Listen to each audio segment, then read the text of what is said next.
Di ba ban si Casimero sa Japan? Ba't ngayon may kontrata siya sa isa sa pinakamalaking boxing promotion dyan? Paano nangyari yun? At sino nga ba tong big boss dyan na si Koki Kameda?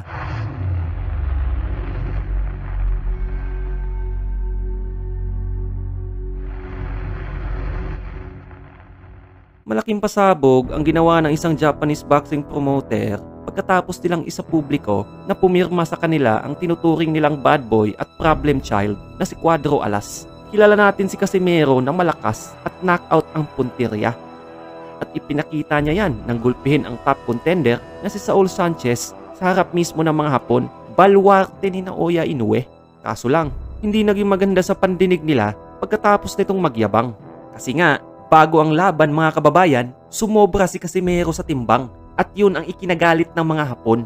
Kilala ang mga Japanese sa kanilang disiplina at may isang salita, ganon ka maprinsipyo at may integridad sa kanilang paninindigan. Kaya umusok rin ang ilong ng mga Hapon dahil binibuild up sana si Casimero para maging susunod na katapat ni Naoya the Monster Inoue. Simula noon, binitawan ng Treasure Boxing si Casimero dahil questionable ang commitment at disiplina nito. Kaya maraming Pinoy boxing fans ang nagtanong kung ano ang susunod na hakbang ng Team Cuadro Alas.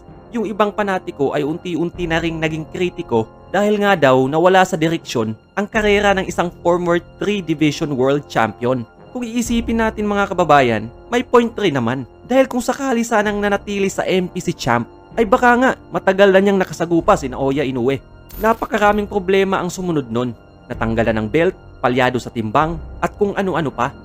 Kamakailan may post ang page ni Cuadro Alas na uunahan na naman daw nila si Inoue sa featherweight division. At ito nga ang biglang kinumpirma ng isang Japanese boxing promotion na selyado na ang pagbabalik ni Cuadro Alas ng bansang Pilipinas. Dahil itong promotion ni Koki Kameda ay may iilang Pinoy fighters rin ang sumasabak dyan. Ang Pinoy undefeated rising star na si Kenneth Liover na hawak ng Peñalosa ay na-scout ng Kameda Promotions sapagkat may potensyal maging superstar to mga kababayan.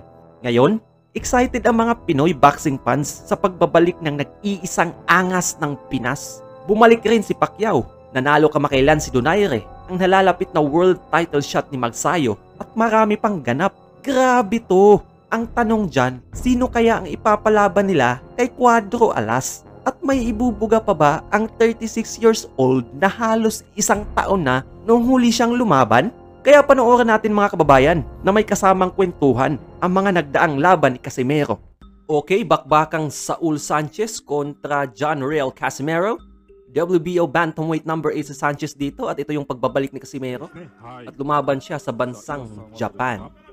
Diba? Okay, first round tayo mga kababayan. Ayun o, nag-paint kagad si Casimero. Titignan niya kung paano magiging galaw ni Sanchez. Oh, body shot sabay hook. Yun, gogi. Diba? Yun, tinamaan ng right straight. Oh my God, napahawak sa canvas mga kababayan. Ayun o, tinamaan ng left hook. God damn. Di tumama yung hook ni Sanchez. Hawak siya sa canvas. Buti lang, mabilis din yung referee. Kasi hahatawin na ni Casimero eh. Ayun o, binilangan.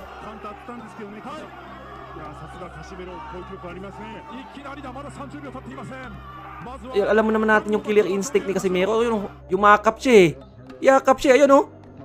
Ang lagkit ng yakap niya eh. Inuslow mo pa. Ayun, parang bubutasan ni Casimero yung ulo. Sobrang gigil. Kita niyo yung mga Brad na papikit. Diba? Halatang nasaktan.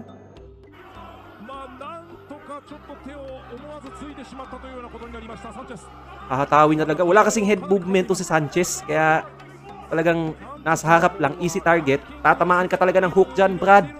Diba? Yuko. Defensive mechanism niya yan. Jab. May power shot. Distansya. Diba? Magaling si Casimero dyan. Dumistansya eh. Hindi na nagja-jab si Casimero. Si Sanchez yung madalas mag-jab. Pero kay Casimero, power shots kagad. Kita nyo yun? Tumama ulit yung hook. Yun yung nagpag-grogi sa kanya. You know? Bayuko, di ba? Magulang eh. Mautak to. Code Warrior din kasi.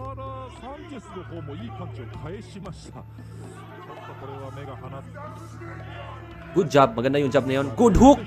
Solid yung hook. Malutong. Di ba? Talagang si Casimero, hahanap ng paraan yan kung paano pabagsakin ng kalaban. Good straight right. Ayun lang! Naku po! Tulog ka talaga dyan, Brad. OMG. Grabe, no? Hindi ka agad siya nakatayo eh. Ayun o, groggy oh. Talagang yung sa mata ni Casimero, makikita mo yung cooler instinct eh. Tatapusin niya na kagad oh. Wala kang ibang choice dyan kundi yumakap.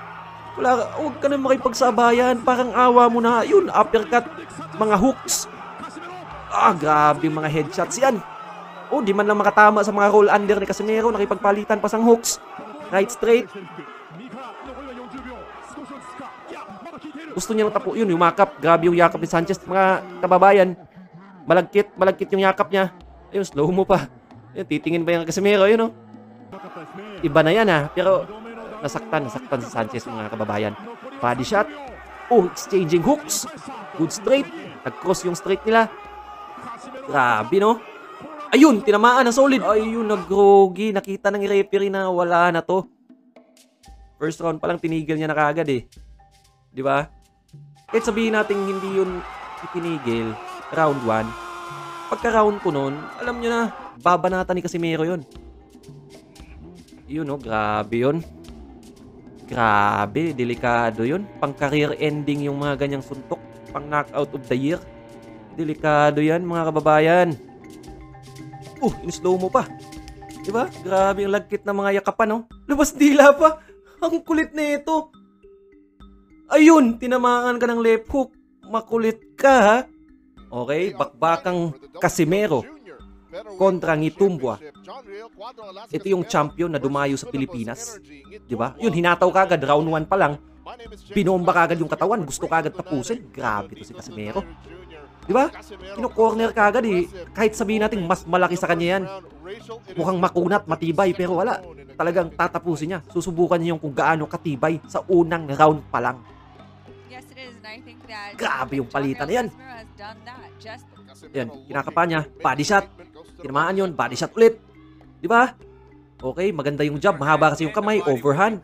Hook. Di tumama. Kinontrol yung ulo. Grabe Casimero. Magulang. Mautak. Nag-uumpisa nang maging agresibo to si Philippus Ngitumbua. Parehas matibay ito mga kababayan. Talagang tinamaan ng hook. Dalawang hook yun. Grabe. Body shot. Sabay roll under. Hindi makatama ng hook si Ngitumbua. Hook. Body shot. Mahapdi yun.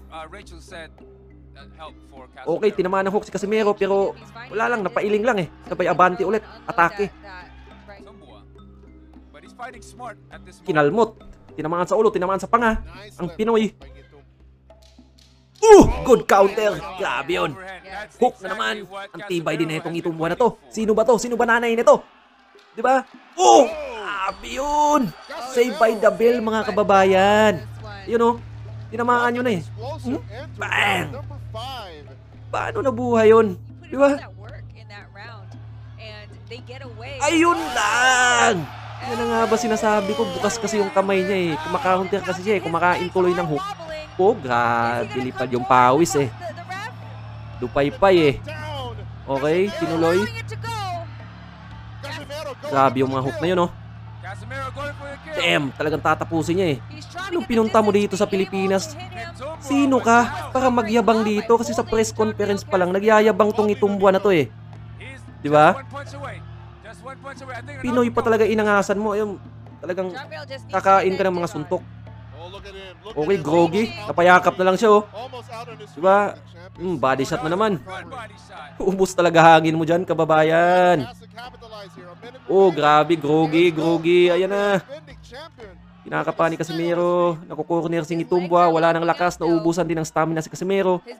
Sa kaka-body shot kasi matibay talaga yung Philippus. Yun, tumama. Tumama sa sentido ni Casimero. Grabe yung reach nito ni Ngitumbua. Si Casimero parang naubusan ng hangin ng konti. Papahinga muna. Habang si Ngitumbua naman umatake. Yan nga ba sinasabi ko? Buti na lang talaga. Ilang beses ka nang na-save by the bell, Brad. Ayun na naman counter. Di ba? Yun, sinubukan ni Casimero itama yung left hook niya. Knockout punch yun. Ito. And like I said, once he throws that jab, Grabe, mautak din si Casimero kasi dumidistansya siya eh. Magaling siya mag-backpedal. Diba, hindi lang siya panay abante eh. Tingnan mo si Luis Neri panay abante kaya na-knockout siya kay Inoue. Ito si Casimero kasi, yung ring generalship niya, world class eh. Diba, umaabante, gumagawa ng angle. Yun, tinamaan. Nadulas. Nadulas din. Diba, madulas yung QR code yung sa gitna. Okay, hinataw ng hinataw. Bagsak, pero wala. Save by the bell na naman. Okay, tapos na yung laban. Kita nyo yun? Kita nyo yung corner ni Tumba? Napailing na eh. Alam nila eh. Diba? Alam nila. Ba't pa tayo dumayo dito? Matatalo lang tayo kay Casimero. Ayan, panalo. Diba? Solid. Siguro konting polish pa. Diba? Ito yung talagang delikado si Inoue dito eh. Mapolish lang talaga ni Casimero yung training, yung conditioning, lahat. Kasi yung experience, lakas, di ba andun eh.